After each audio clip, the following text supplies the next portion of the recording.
I think I read the book when I was a young adult, but I was a different person then than I am now. And so, I never realized how important what he is teaching was for peace. And it's interesting because just 5 minutes ago, 10 minutes ago, one of my sisters called me because it's St. Patrick's Day and she wanted to wish me happy St. Patrick's Day. I don't know if you're Irish, Karen, but if you are, happy St. Patrick's Day. Yes, part of me. I'm a lot of things. Right. Most Americans Just are. one of them. Right. And she spontaneously told me a story about when she was, she's retired now, but what she did was she taught birth classes in a hospital. She had a company and she taught it actually at one hospital and in doctor's offices. When a couple get pregnant, they are offered the opportunity by the hospital that they plan to use as the birth center to, learn how to prepare for labor and birth and taking care of the child afterwards. So that was her business. She was a registered nurse. And she said that there was the guy that the hospital assigned to, he was a custodian, to help her set up her room, her classroom before class, was really unhappy about it. He was kind of like, I don't want to be doing this for you. And finally, it felt so uncomfortable that she said, I don't know your name. And she asked him his name. And he told her, and he was smiling when she asked him, and she told him her name too. So then they both knew each other. They knew each other's names. And when she started to call him by name, when she saw him, he became one of her supporters. He became very friendly and helped her out in times when, like, the equipment that she needed, if somebody else had taken it and not put it back. Since he was a custodian, he was all over the building. And so he could always find it and make sure that she had it for class.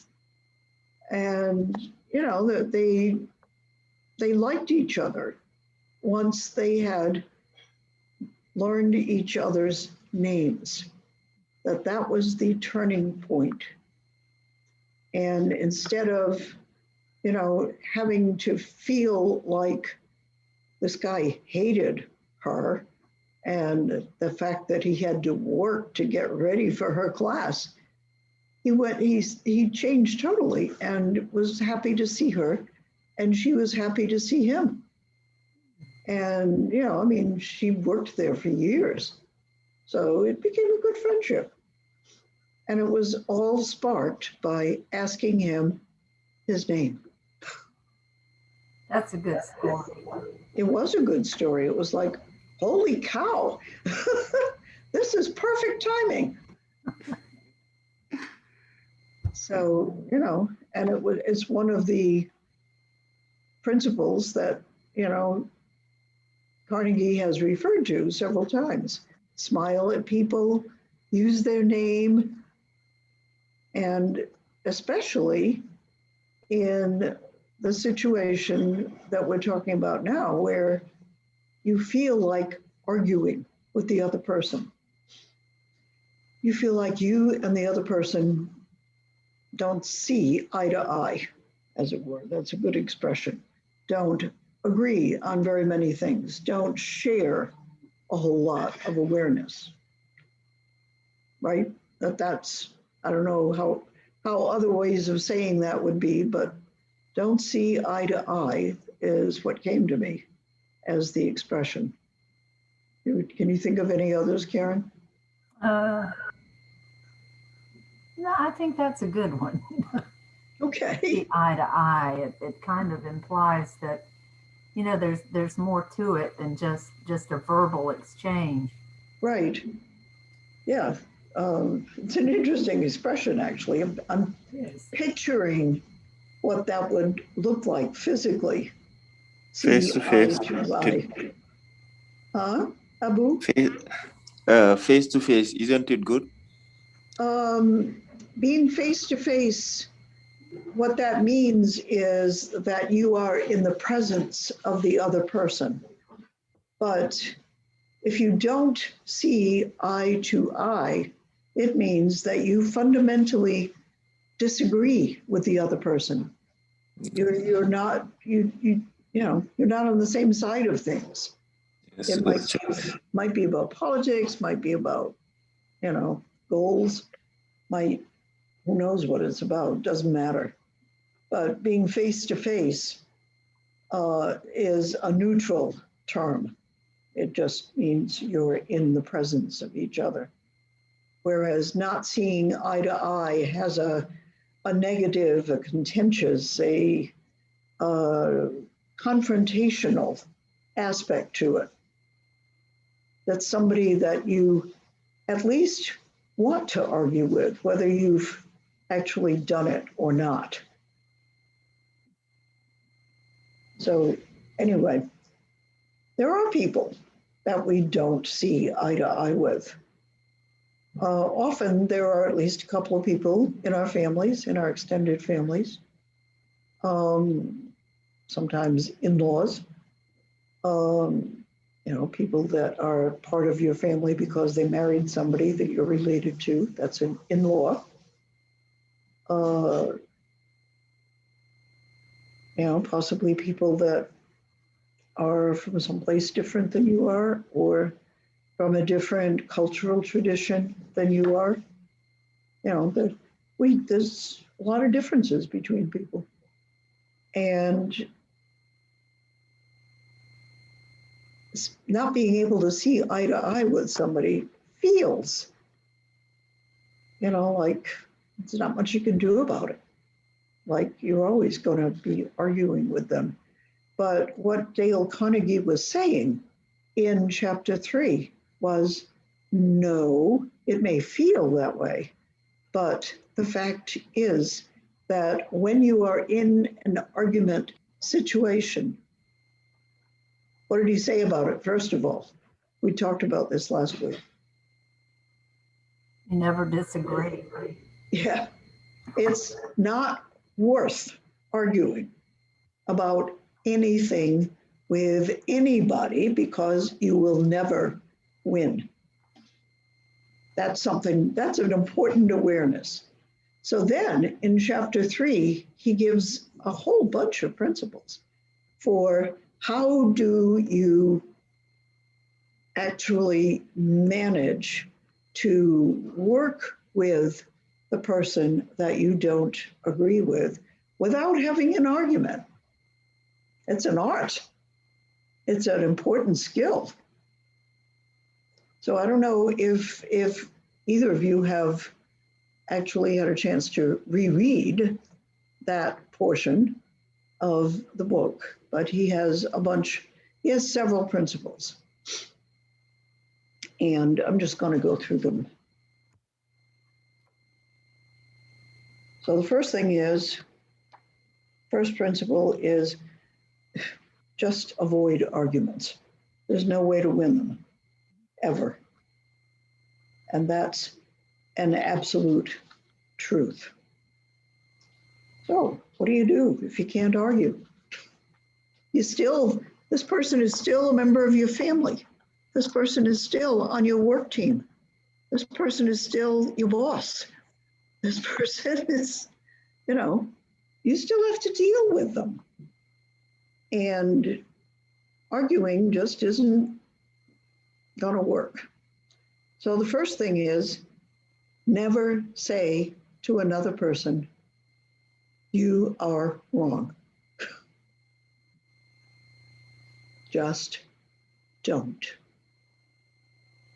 So when Carnegie was writing in the 30s, in the 1930s, which was a long time ago, people hadn't really learned yet the power of taking a positive approach to things. So everything was expressed in don't do this, don't do that, don't do the other thing. It's how my parents brought me up. It's all negative. Don't. Right? Right. Abu, I don't know if that was true for you. Yes, that's right. Okay.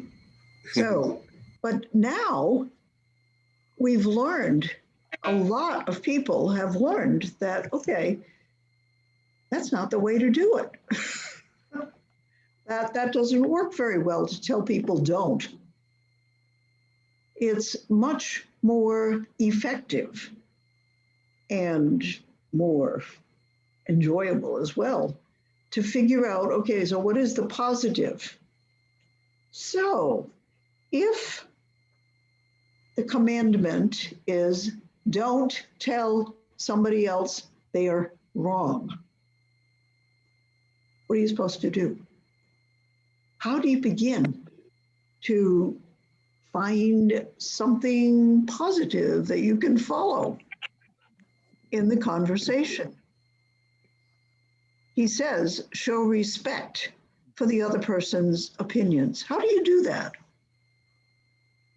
Well, you can just say, I respect what you say, and maybe you have an idea on it that is the same or similar to that person's idea. We're not usually diametrically opposed, although sometimes we are. Yeah, sometimes we are. So yeah, that's right. I can think of a situation right now. Care to share? Oh, well, we have a family text, and for some time, and the politics is evenly divided in the family, and one half of the family says really, they air their opinions on one side of the politics, and it's usually not very nice. It really isn't. It surprises me. But the other half says nothing. And so this morning I thought, okay, how can I say in a positive way that this is causing division, or it can cause division in us? And we don't want that. Nobody wants that. But then I was thinking in my mind how the reaction to that would be, no matter how I said it, I couldn't think of a way. It would still not be taken. It would be, oh, there's righteous Karen. No matter how I said it, Right. it just there didn't seem to be a right way. Even if I said, we all have our opinions and our perspectives, and so I started using Carnegie's principles, but it got to be real long. Yeah. So I didn't finish it, but anyway. Okay. Well, that's good that you've been working on that. That's cool. I did. I erased it real quickly because I was afraid I would send it. Yep. Okay. So basically, if you never say you're wrong, the only other possibility is you're going to have to say what?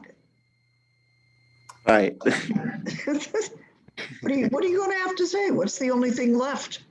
Well, you can say, I disagree, and I hope that we can agree to disagree. That's possible. There Right. are other things about our relationship that are Right. that we want to keep intact. Mm-hmm. You can do better than that, though.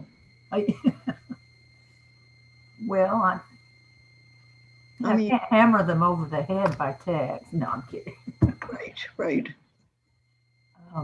If you can't say to somebody, you're wrong, You say you're right. You're gonna have to find a way, right? Exactly. You're gonna have to find a way to say, you're right. Mhm. So the art is, how do you find a way to say to that person, you're right?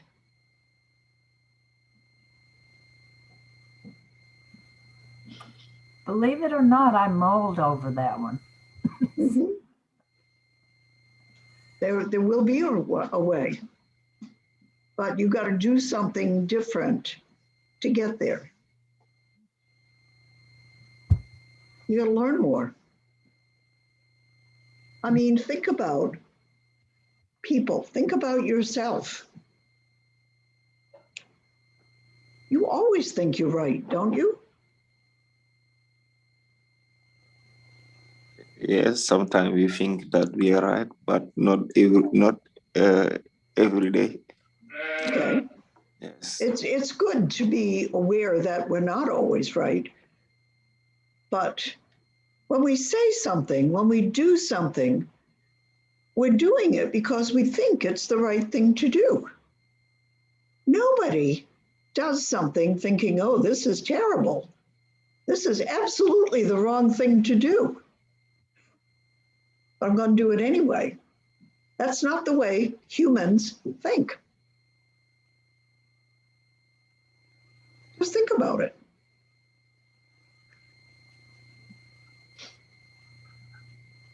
I mean, I've been told that I was wrong, and I was. And how did I feel when somebody told me that?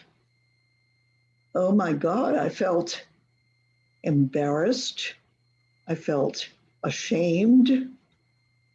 I kind of felt angry at the person who told me, even though they were right,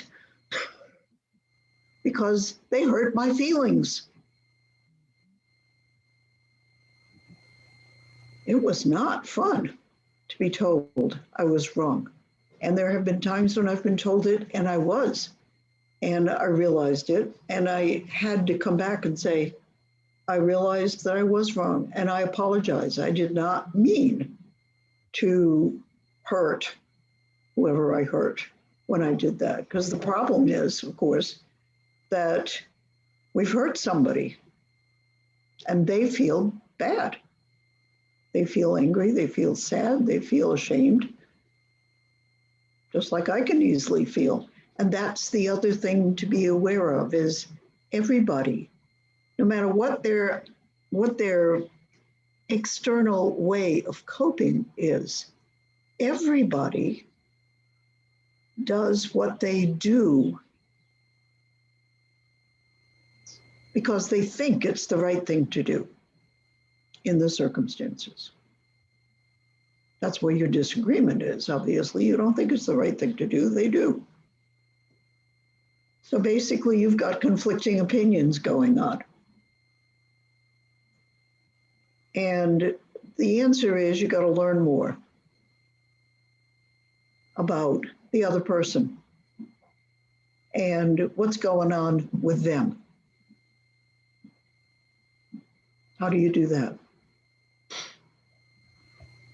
Ask questions and listen to their perspective and think about why, Right. or ask them why they feel that way or think that way. And you got to do it in a way that they know that you really do respect them. This is not, you're not trying to find another way to hurt them, because people get very defensive when they think that, you're just trying to find a weak spot. So the first thing to do is to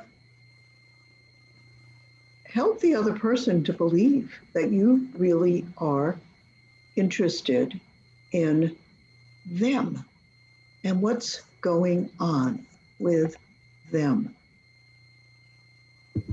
And then you can ask, okay, so tell me about, what's happening here? I don't understand. And when I have learned that when I just keep asking people, really? Tell me more about that. Oh, yeah, that could make some sense. Tell me more. Just keep them talking until you understand where they're coming from and what they're trying to achieve. What do they want to come out of the situation? And at that point, you can offer a suggestion that and say, okay, so what would happen if, and offer them a positive suggestion that might help get them out of, what they now know because you've been asking about it is maybe questionable. And you will find that people have doubts about themselves. Everybody does. They may not show it. They may overcompensate. They may bluster and seem aggressive and bully. But in fact, everybody questions themselves. Just know that no matter what their outer demeanor is, everybody is uncertain of themselves somewhere. Might be a very little spot, but somewhere. And wants to be acknowledged and wants to be told, oh, that's good. You're right. And you just have to you just have to learn enough about what they're feeling and what they're thinking to find a place where you agree with them,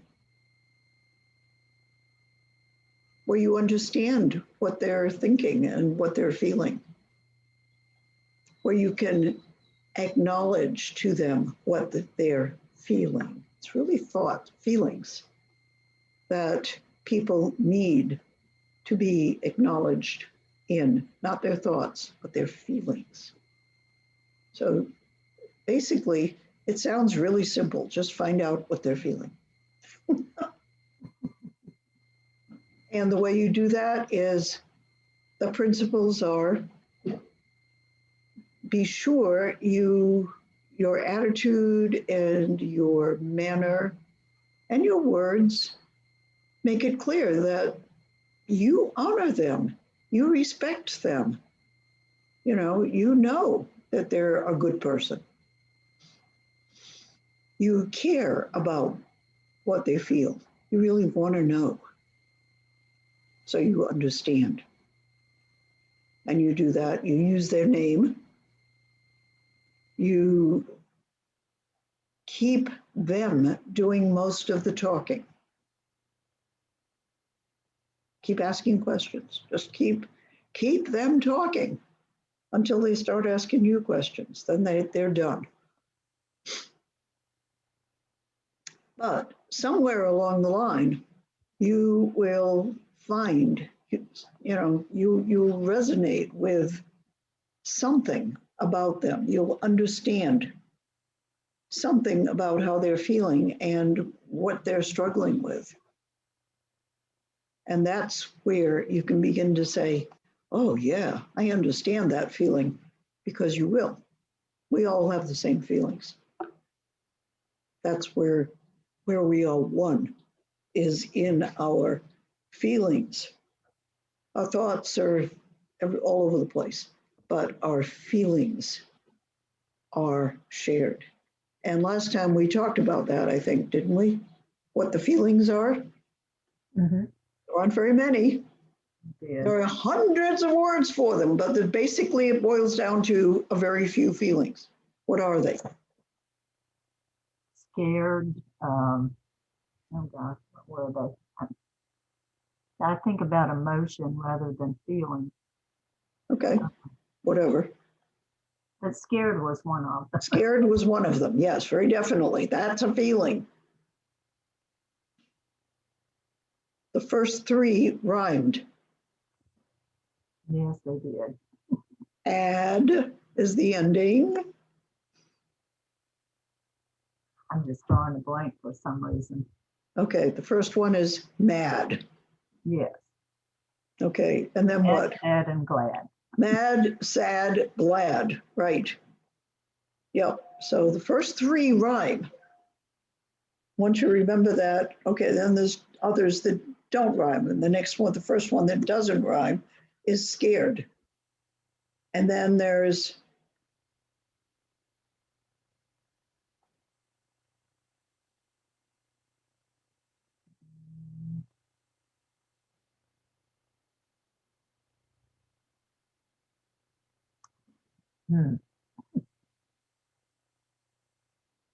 anybody?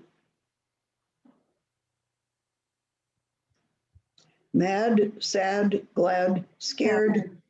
Come on and help me out. Yeah, right. One of them is ashamed, afraid, ashamed, Embarrassed. embarrassed. I think they put that with ashamed. It could be either embarrassed or ashamed. They're very similar. Thank you. And another one that we didn't talk about, but is considered to be a separate, independent feeling, is surprised.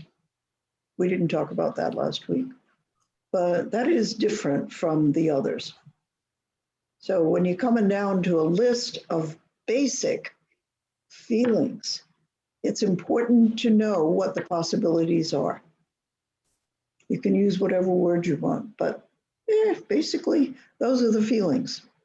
Because very often, when people are not really in the habit of feeling their feelings, somebody will ask you, well, how do you feel about that? And you will tell us how you think about it.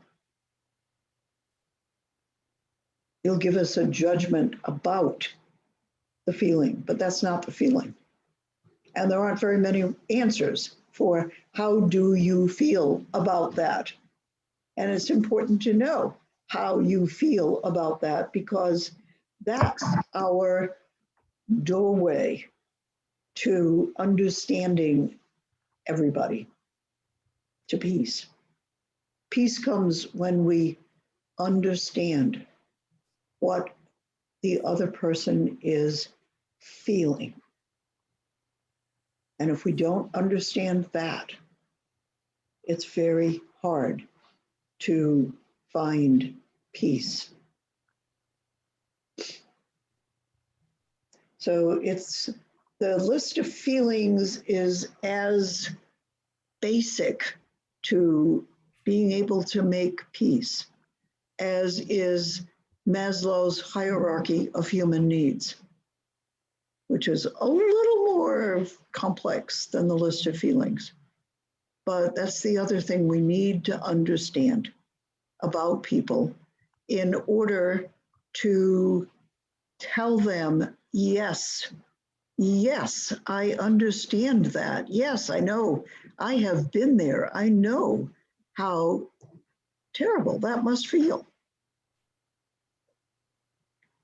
And, how do you think?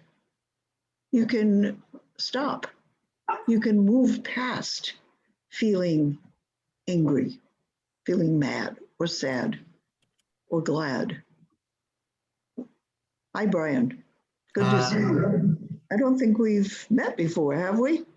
No, that's the first time I got in this meeting because every day I had a new different things to do, and today I had free time and I just saw the link and I decided to get in. All right. So tell us, where are you? I'm from Brazil. Brazil. Okay. Yeah. You speak English pretty well. Yeah, thank you. I've studied very much. Yes. How long have you studied English?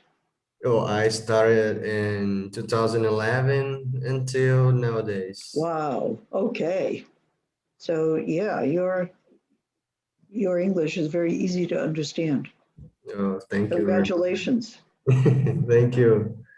Yep. So I don't know, are you registered on Living Peace now? No, live in peace. No, no. I have, heard you about talking about it, and I think it's very nice. Yeah, so register on the site. And what we're doing is, that there you can help other people to learn English if you'd like. When you get to a certain level, that's the best way to keep learning, Yeah. is to help somebody else. So, Actually, I have, I am in a study group. I have mhm, a study group good, where I teach other, peers, the basic and in the intermediate level of good, English. excellent. Um, One of the other, let's the rest of us introduce ourselves to Brian. Mm. Abu, would you like to introduce yourself? Yes, I already talked to Brian. Oh, you already met Brian. Okay, good. Yeah. Yes, Because he- you guys really, I think, may have a lot in common. yes, I know him. Okay, awesome. Yes, yes. Okay, so I'm Rosemary. I'm the crazy person that had the idea for Live in Peace Now, and I'm thoroughly enjoying meeting everybody. And Karen, And I'm Karen, and I'm from Durham, North Carolina. And it's nice to meet you, Brian. Nice to meet you too. so basically the way we've organized Live in Peace Now is everybody needs to learn more about how to create peace inside and around them. Mhm. And, to know other people from other cultures, to begin to understand people worldwide. One And one thing you one thing you said that really, triggers my mind was to beginning to understand their feelings, so that comes to me like a we need to practice empathy. you know exactly, yes, yes, empathy is to put on your someone's shoes someone's shoes, to try to feel think and understand their side. And I actually, for the past I'm sorry, and everybody has jogging inside the house. Oh my God. So I'm surprised you're just a not little waking up my, minute. I'm surprised they're not waking up my dogs. This way, What kind of a dog is it? it's every time someone goes through around my house, he barks every time. Yep. We 'Cause like here, dogs. Yeah. some parts of Brazil, we have open, just like in US, we have open yards like that. Right. So we here in my neighborhood, people, like little kids likes to, walk around and run. Okay. So So, my so you dog. never know who's going to arrive. That's cool. Yeah. So Yeah. back in the empathy, I was talking Yes. about, understanding people's side. That's one of the exercise that I've been, practicing every time. Excellent. Because that is the basic awareness that Yes. we need to cultivate to live peacefully, Yeah. and to know that we all people, and actually many animals also, have That's so bad. oh my gosh, have the same feelings, Yeah. and when we're feeling what the other person is feeling, that's oneness. And that is one of our abilities as beings, as people, as awareness, as conscious beings, is to understand how the universe is one. And so when we're in the argument or the fight framework, we're not seeing that. Yeah. And like I said, this guy that wrote this book and came up with all these principles really well. Wrote the book 85 years ago. It's been a bestseller ever since then, which is amazing. What's the author? It's Dale Carnegie. Dale And Carnegie. the book is called How to Win Friends and Influence People. Yeah, And people have asked, recommend this book to me. So that's my book list. yep. Okay. So right now you got a chance to Yeah. to learn something about it. It is posted on our Living Peace Now website, right, with this discussion. So you can download it and read it. Yeah. And we are in the middle of chapter 3, where we're talking about Carnegie's point is don't ever start or engage in an argument because you cannot win. Period, Yeah. exclamation point, end of story. Yeah. And so now what we're talking about is, okay, so if you can't argue, you still got to connect, you still got to communicate, you still got to live next to the people that you would be in an argument with. What do you do? Yeah, because people here, actually here in Brazil, people, there is some, subject here in Brazil that people are, kind of lack of knowing, some subjects. So, for example, in my point, in my point of view, sometimes back when I was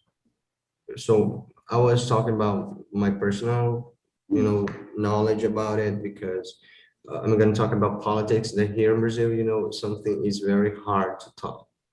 Yeah, So back in years ago, I, wasn't much aware of politics and how it works, in the way that it works here in Brazil. So I decided to, study a little more, get to know about it, how it works, how everything, how each part, takes their part, it works, and everything else. So I decided,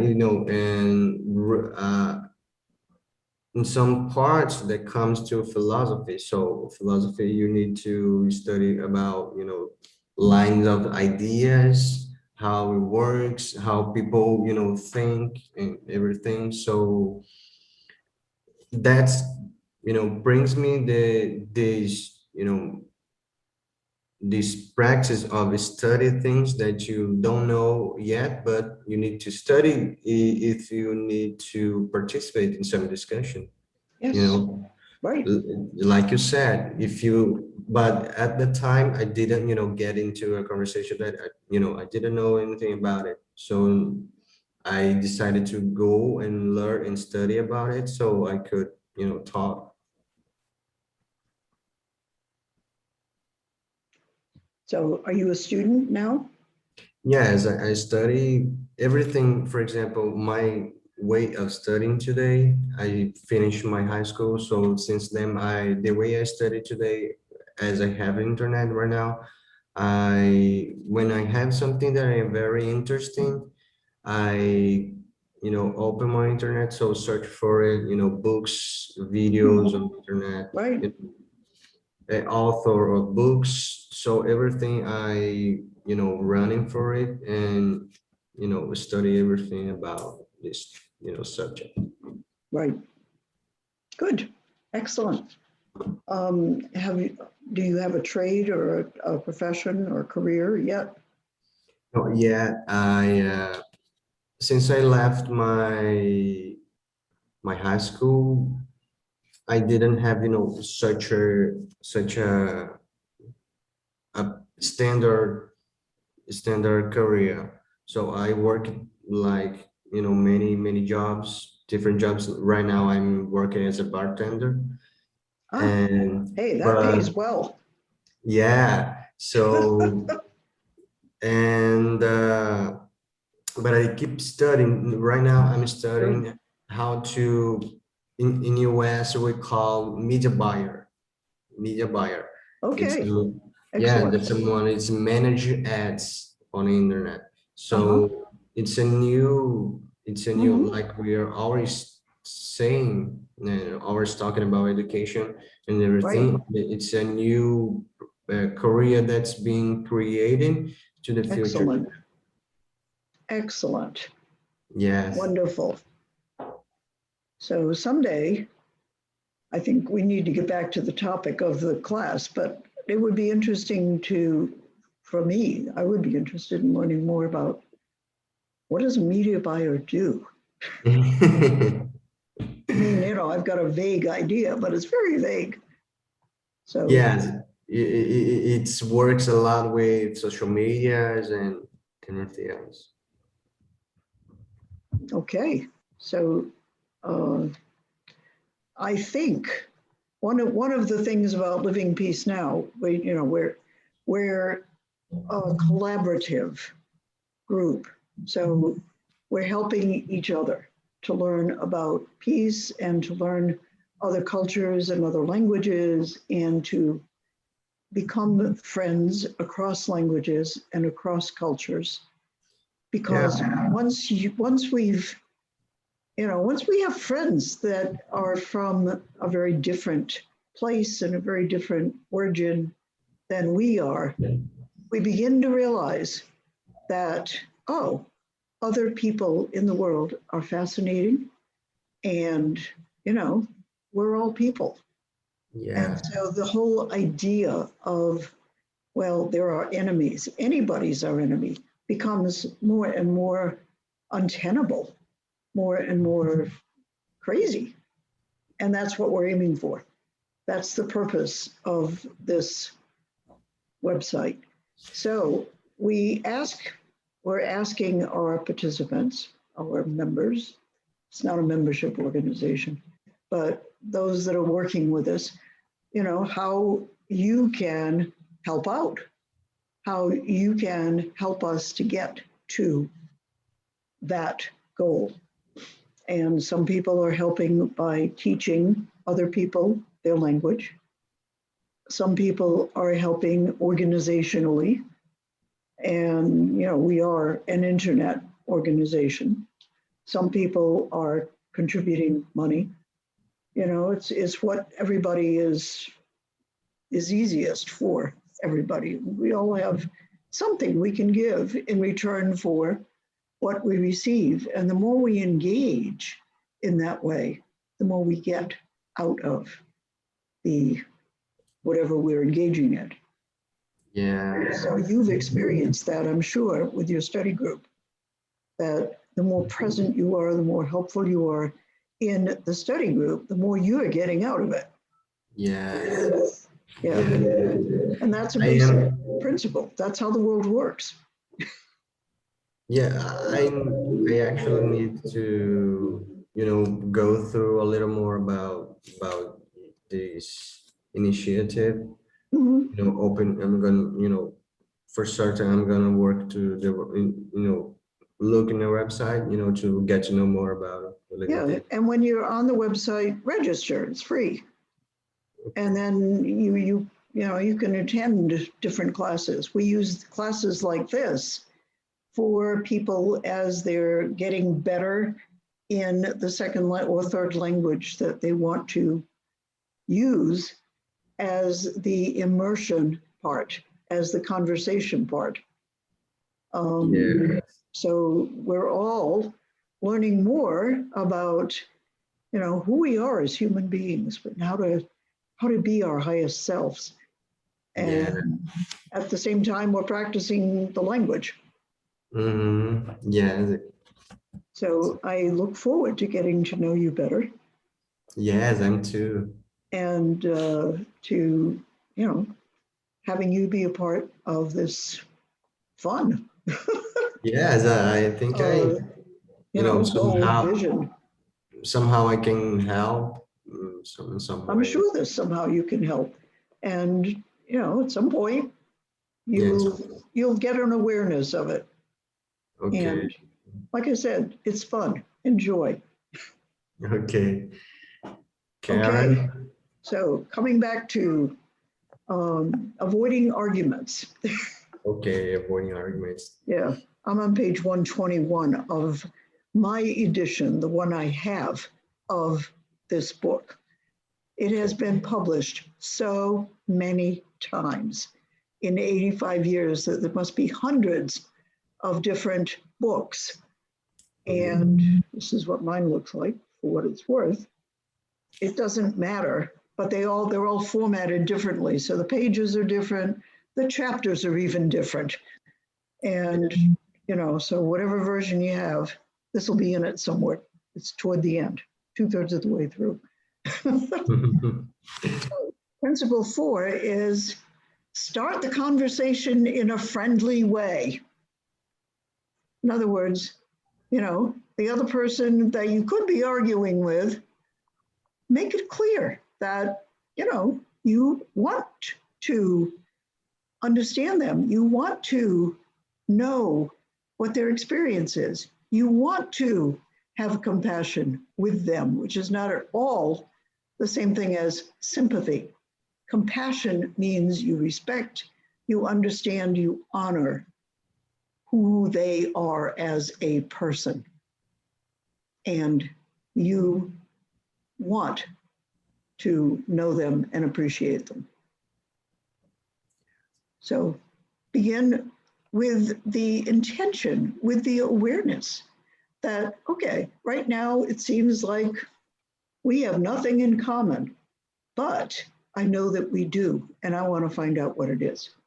And I want to be your friend. So, previously, one of his big principles was, remember this one? Smile. Yeah. Smile, call the person by name. Don't ever say someone else is wrong. This was the one we talked about today. This is so basic, and we don't do it. But if we study it and we understand these simple, basic, obvious ways of building good relationships really work. Yeah.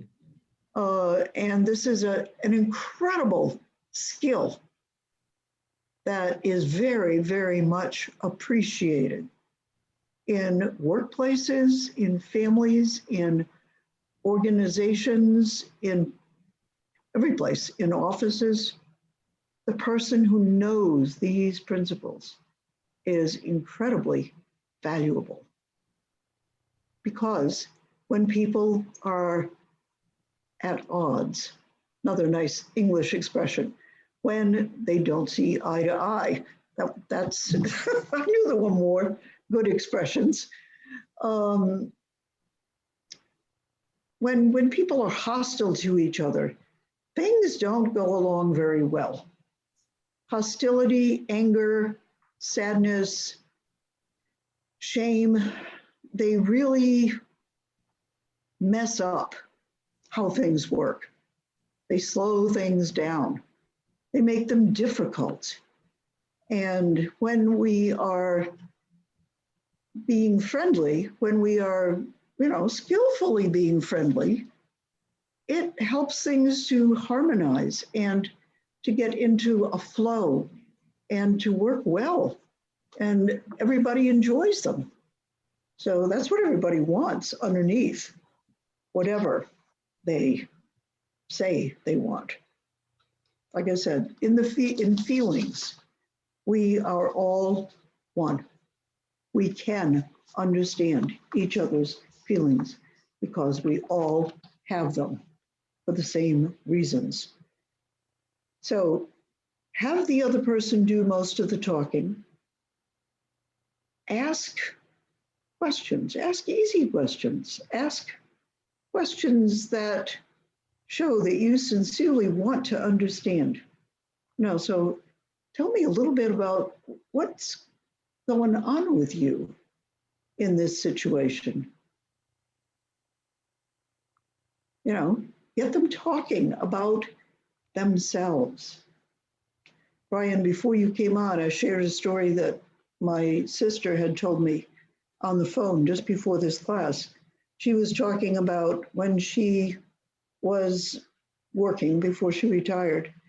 And there was a guy who was in charge of keeping the building clean and also setting up the equipment that she needed to teach her class. It was in a hospital. It was for couples that were expecting kids, and it was about childbirth.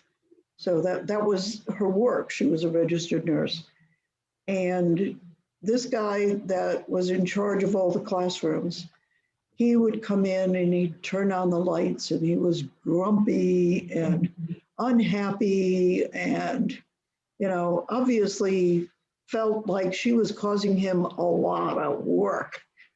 And he just, didn't want to be there. And it made her feel bad too. And so one day she said, we've been doing this together for several months now. I don't know your name. What's your name? And the guy smiled. And he told her his name, and she introduced herself and told him her name, and they shook hands.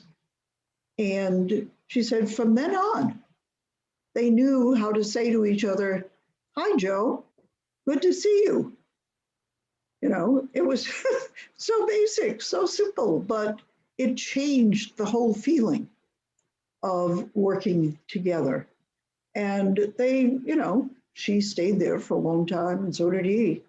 So they worked together in this way over many years, and they got to think of each other as friends.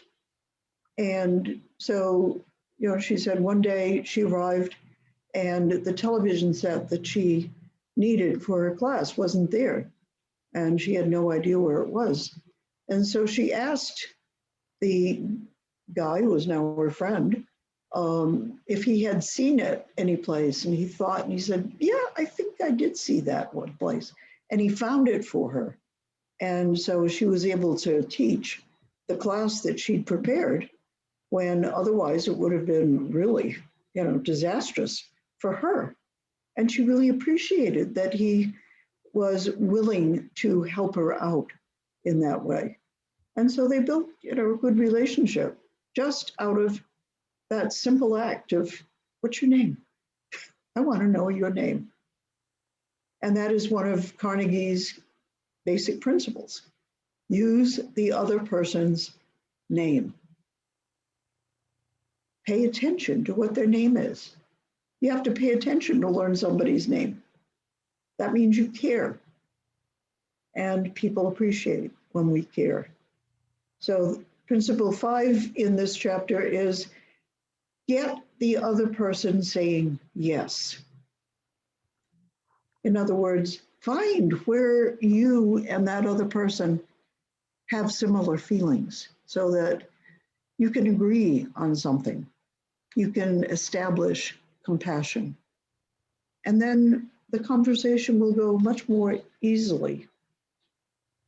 Principle 6 is let the other person do most of the talking. That is absolutely anti-argument, isn't it? When we're arguing with somebody else, we try to cut them off. Don't let them talk. And when they are talking, we're thinking about what we're going to say next. So we don't pay any attention to what they say. So this is the anti-argument path. Instead of thinking how we're going to contradict what we're going to say in response to what the other person is saying, think about what you'd like to know more about what they're saying, because as you learn how they're feeling, you're getting closer and closer to finding the place where you can say, you are right. instead of, no, you're wrong. Because that's what an argument is saying you're wrong.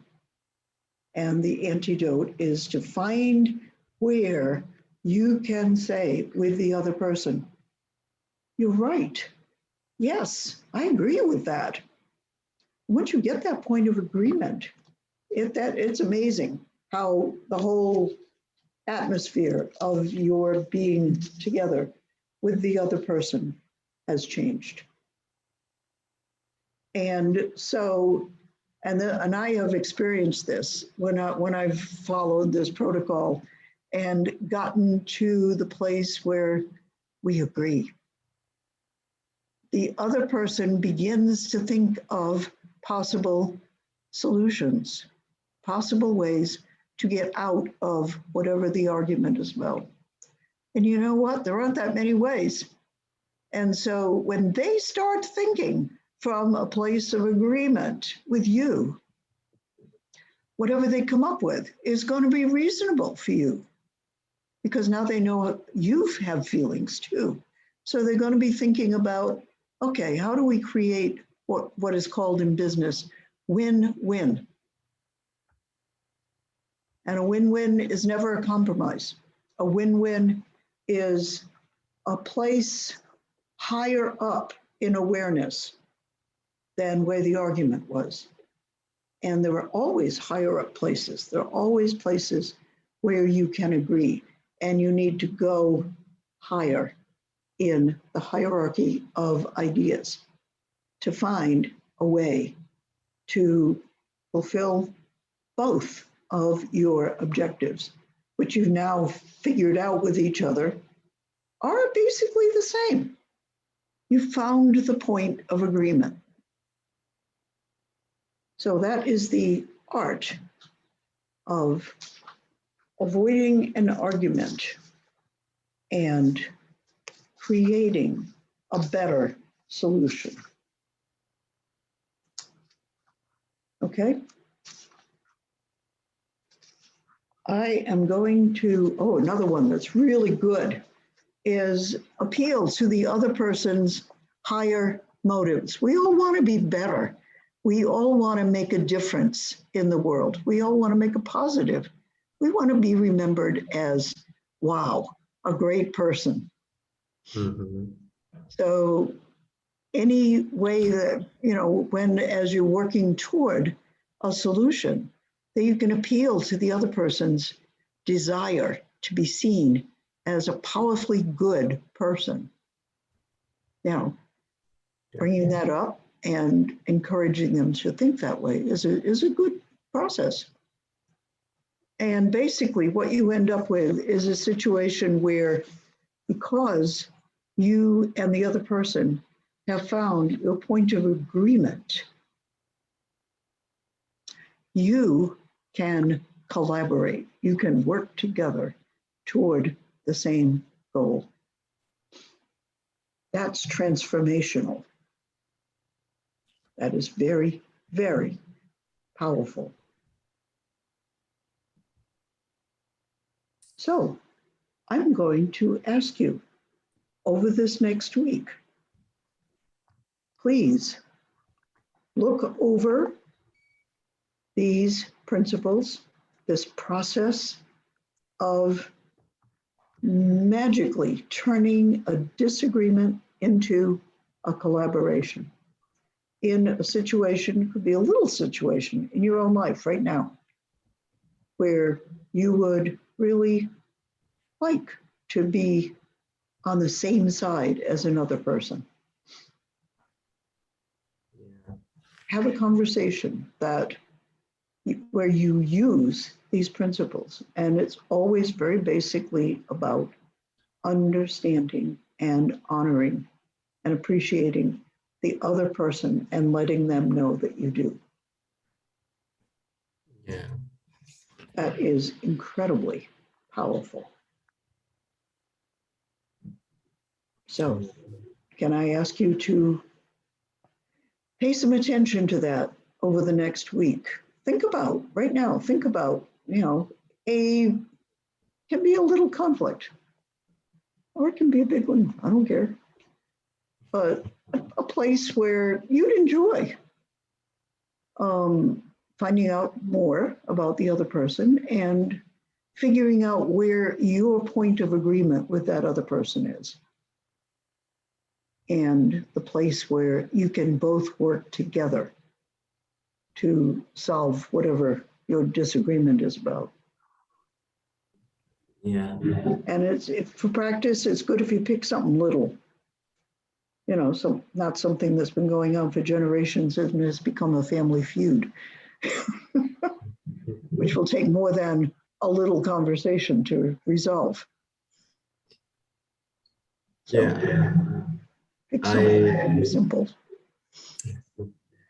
I used to watch a series on Netflix that the name is Suits. Have you ever seen it? I don't know, spell it. Suits. Suits. Suits. Suits, yes, yes, yes. I have watched that. Yeah, that's amazing. It's my favorite, Yep, favorite series. yes, So most of the things that you have, you're right. Yes, talking that's, about yeah, was are exemplified. exemplifying, you were talking and I was, watching this scene in my head. Yes. So that's amazing. Everything that you have, Hmm. spoken, Yep, yeah, I was watching this scene in my mind, Harvey, very good. Meghan on Markle was on that, wasn't she? what? Wasn't Meghan Markle Yes, Meghan a Markle was character on that program? yeah, Yeah. Okay, good. That's a very good example. And they're, he opened watching my watching it is fun. But he I'm asking you to take it beyond that and find a little opportunity for yourself to play with this, to practice it, to, see how it goes, to see what obstacles you run up against and where you may, derail it. yeah, And let's talk about it next week. okay. Okay? You free Mhm. next week too at this time? Yeah, same day. Same day, same time. Okay, okay. I'm gonna be Okay, that'll be fun. there.